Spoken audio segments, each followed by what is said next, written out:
Again. What can I do for you, sir?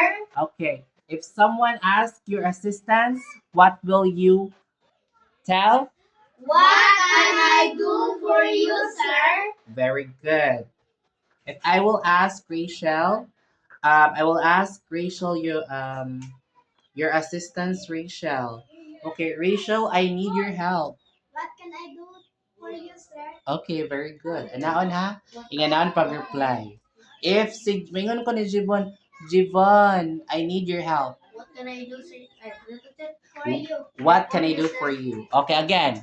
What can I do for you, sir? Okay, very good. If si Samantha, mingon ko ni Sam, Samantha, I need your help. What can I do for you, sir? Okay, very good. If maingon ko ni Eliza, Eliza, I need your help. What can I do for you, sir? Okay, very good. If Aiko, mingon ko ni Aiko, Aiko, what? I need your help. What can I do for you? Okay, sir. Dili, ma'am. Sir, kay lalaki, o kay lalaki yung kastorya, sir.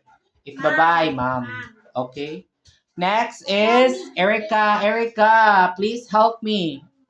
What can you do? What can I do for you, sir? What can I do for you, sir? Okay, very good. Very good, children.